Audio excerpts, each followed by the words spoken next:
Hey y'all, happy Friday. Happy Friday. I hope you guys have been having a wonderful week.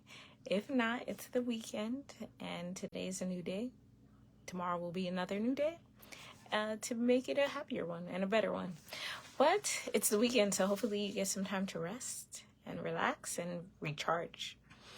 I'll give it a couple of seconds, but as always, this live is available afterwards. It will be for now until I decide to take it down. But for today's discussion of confronting, confrontation of calling, I want to discuss the power of identity. And of course, it's based off of a post I believe I posted yesterday on the, it said something like, your calling is not your identity fuels your calling. And with this is what I want to discuss today. So I want to discuss, who are you? That's the question. And it's been coming up in my arena and environment for the past couple of weeks, so I think it's something to talk about. I think it's another conversation I will continue to have as I get more clarity and more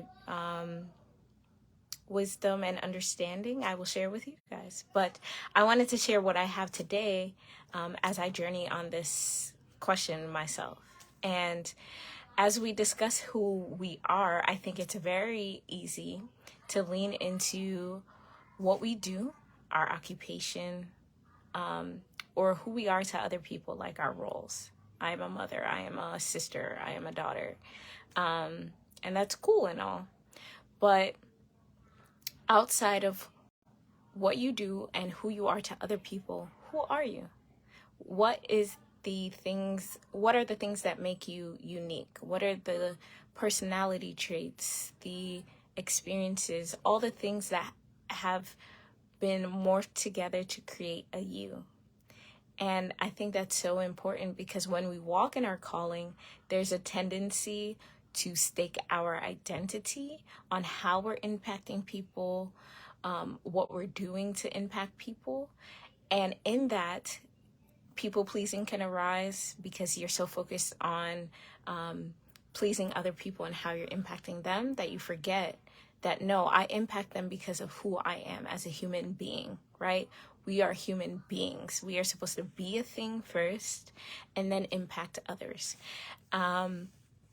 So I think an example of that, I'll give a personal example.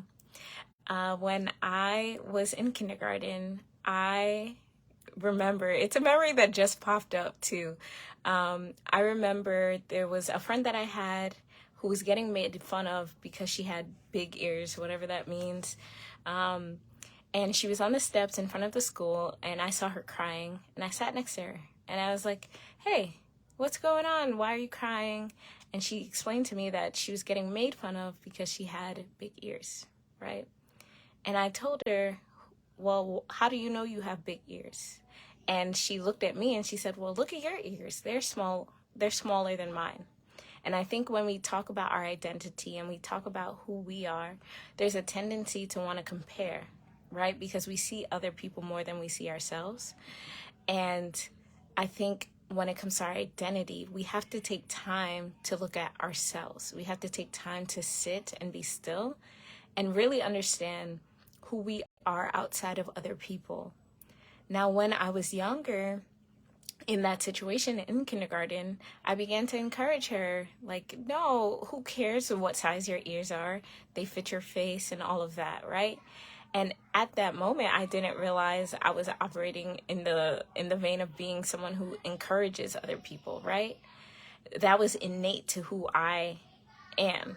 And look at me today. I am on live encouraging you all to be exactly who you have been created to be, right?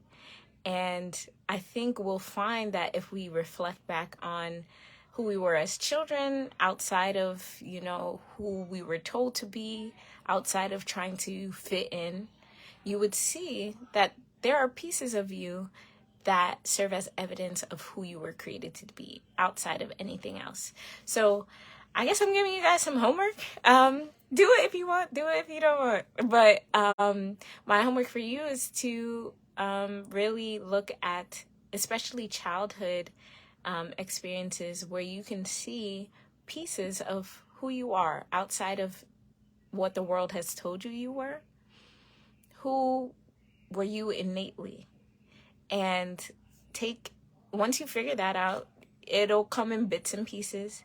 But as you do that, start to reflect on who am I actually outside of what I do for other people and what roles I have. Who am I really?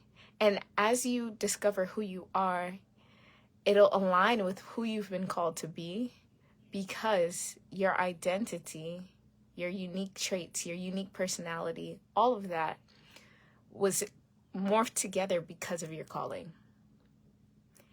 And the more you are clear about who you are, the more confidently you can walk into your calling, the more bold you can be in your calling. And that's all I had for you guys today. I'll see you guys next week. Actually, before I go, comment down below, who are you? Even if it's bits and pieces, I think we discover more about ourselves as we live life. But in this phase of life, who are you? What do you know about yourself? Comment below. And we'll have a discussion about it. We'll continue to have this discussion. And I'll see you guys next week. Peace.